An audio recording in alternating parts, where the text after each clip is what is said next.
Hello. Thank you. No worries. For those who are still here, thank you for staying back. And I won't hold you back from your lunch, so I'll keep this pretty short.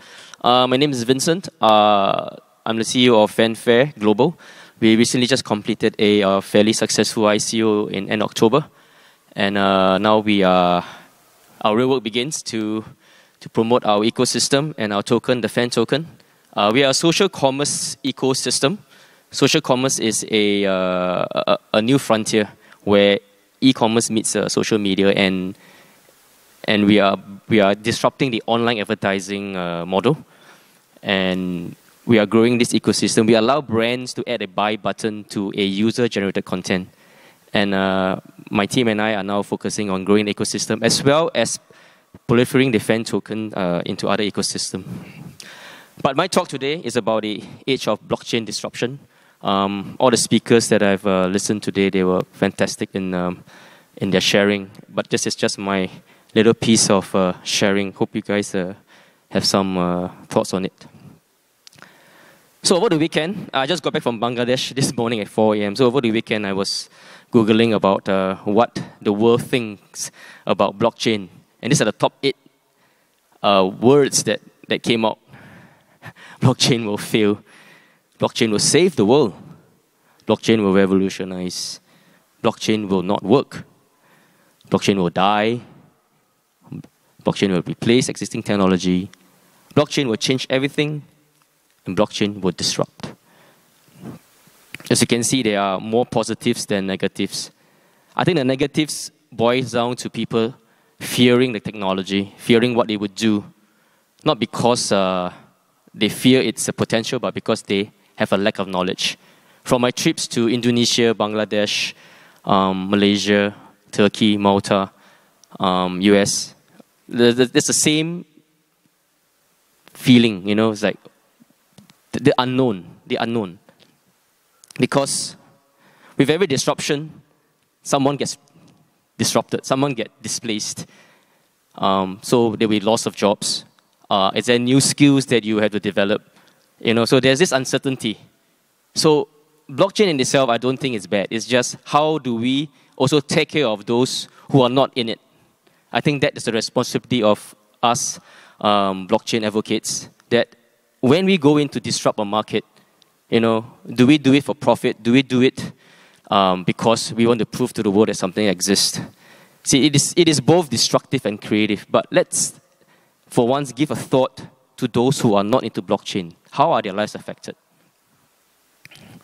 So the innovator's dilemma, this was created by a Harvard professor. He mentioned that there's something called sustaining innovation, right? I mean, all your big companies, they will continue to improve their current innovation, okay, on this trajectory because this is what their company does. But most of the time, they overshoot the customer's needs. And then new firms like blockchain startups, they will come up with disruptive technology, right? They start off from a new area, a new starting point, and they will be under the radar for a long time. Okay, this is what is happening now. I mean, blockchain, cryptocurrency. I mean, we have been brewing for the past decade, all right? And the new firms will overtake the old firms because they start to meet the customers' needs in the new generation. And the incumbents are disrupted and they flounder. But there are no overnight, I can see the reactions to a market disruption, okay? I mean, these things don't happen overnight. I'm sure all of you know this. Where does blockchain sit? I believe we are somewhere here. I believe the inflection point, the tipping point is going to come soon. I don't have a crystal ball. I won't know how long it is, but I believe in the next, within these 2 years, you'll start seeing real applications of blockchain technology. So just a brief description of what sustaining innovation is about. The problem is well understood. Existing market, you know, market is predictable. Disruptive innovation. Sometimes we don't know what we are doing. You know, we come out with a technology and we don't know what we're trying to solve. It's a whole new market. That's why it's very hard to pitch to investors. I mean, we go to the investor and say, what are you trying to solve? Is there a need for it? I said, it will come. So innovation is doing the same things better. Disruption is making the old things obsolete. So to decide where you are. So a lot of companies are asking, do I need a blockchain? Remember the days when I was working and my boss asked me, do we need a website? Do we need a mobile app? That's beyond question now. So it's a matter of time. It's not do I need this, when do we start implementing? Because most of the time, if you ask people, they don't know what they want, right? Henry Ford in the 40s already said, if I ask people, they'll just ask for faster horses. There'll be no cars, right? I don't think you can see this. So in the year 2000, we are all web strategists, right? Yeah, .com. And then 10 years later, we become social media experts. Yeah, everybody, let's go into Facebook. I just came back from Bangladesh, and the only internet they know is Facebook. Because Facebook has a very, very creative model.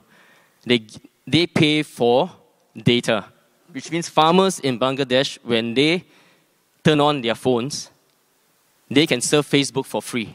And that's the only source of internet they have. 2018, we become blockchain and cryptocurrency experts. What's happening in the next decade? Your guess is as good as mine, right? So beyond that, I think someone shared this already. We're expecting a greater shift from selling blockchain technology to seeing blockchain-based products and services. Companies have been under the radar for the past decade. Some of them are very low profile. They are not going to tell you what they're doing, but they have been brewing, okay? And they're just waiting for the right time. Okay, we have companies that's already working with banks on payment transfers. Some of them are not made public yet. Data backup, data sharing, tracking prescription drugs, monitoring supply chains. I'm sure some of you will know these companies. Some of you will know CEOs of these companies. Okay. Medical record keeping. I have personally met some of these founders, and they try to work with us to use our coins. So social commerce is where we are. And recently, I've got charity organizations coming to me and say, can we use your fan coins for crypto philanthropy? So I was in Bali, Indonesia, just a week ago, giving a talk on crypto philanthropy. So what we are doing is we are encouraging millennials to donate their cryptocurrency for charity. And we are working with merchants who want to donate in kind. They don't donate in cash, they donate in kind. And so Fanfare as a social commerce platform will facilitate this. But the only way for the charities to receive products like rice, olive oil, essentials, blankets, is to use our fan tokens. So donors buy our tokens to donate the crypto to charities who accept our tokens as a as a form of donation. And then we'll facilitate with Swing Ring Global, which is a 10-year-old philanthropy development office in Philippines. And we will then distribute these tokens to the relative charities. And they can come to our crypto-friendly e-store and redeem for products, for essentials that, or normally they would have used fiat currency to purchase. So when I talk about disruption, I think we all look at the greater good as well.